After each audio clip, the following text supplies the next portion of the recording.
me hasto Bhagavan, ayam me Bhagavan avatar, ayam me Visaja, ayam me Shiva Vimarshana. Questo è un mantra che vuol dire io nato come divino, io sono divino.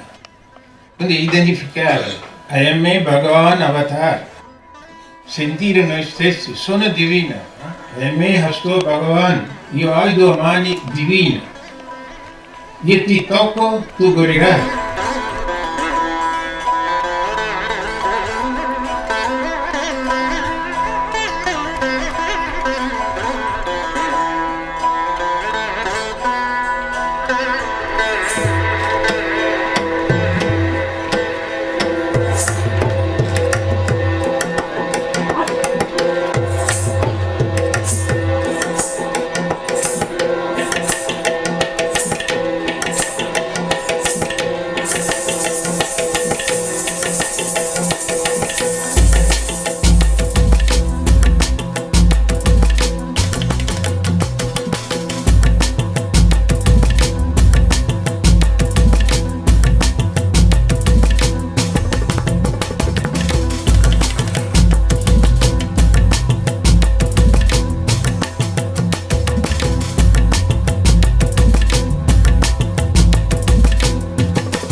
Che un corpo sano favorisce la vita spirituale e sia l'esercizio della meditazione, alcuni fanno derivare la parola med da medicina, quindi ha già un suo carattere medicinale, sia l'esercizio dello yoga o di qualunque pratica tendente a disciplinare il fisico e ad attivarne le potenzialità, sia il digiuno che ha una notevole valenza autoguaritrice, ha degli esiti notevoli in ordine alla sanità.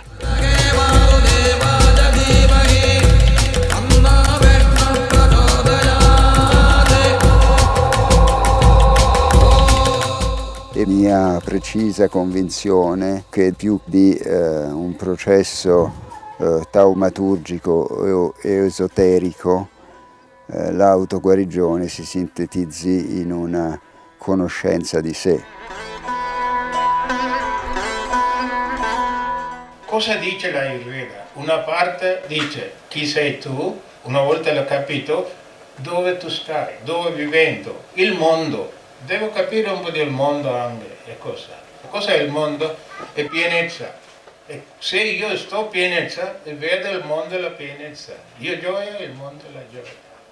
Quindi noi vedere nel mondo sembra una grande soddisfazione, perché il mondo sembra dai tanta bella cosa.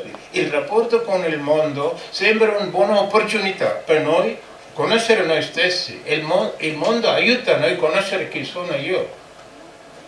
E nell'Occidente abbiamo una cosa sembra l'aspettativa. Ecco.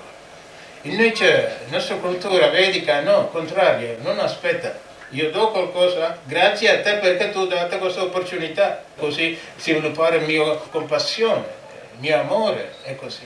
Invece noi aspettiamo e nasce il problema. Se non succede, tu perdi tua tranquillità, tua gioia. Se non hai aspettato, niente da perdere. Quindi aspettativa dal mondo, mai aspettare niente. E questa è una regola. Poi una seconda regola, non attaccare il mondo. Non attaccare. Sembra vedere come un distacco, e non è distacco vuol dire freddo, no, distacco vuol dire non pesantire, tu vedere il mondo in modo apprezzando, devi apprezzare ogni situazione.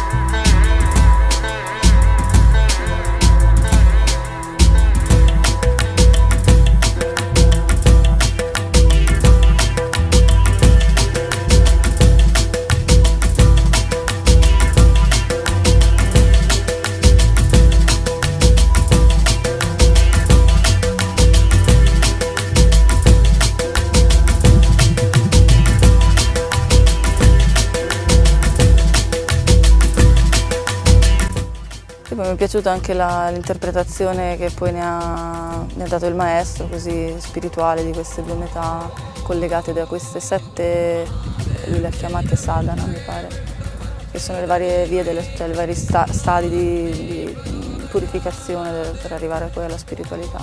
È stato interessante ascoltarlo, ascoltare la sua visione.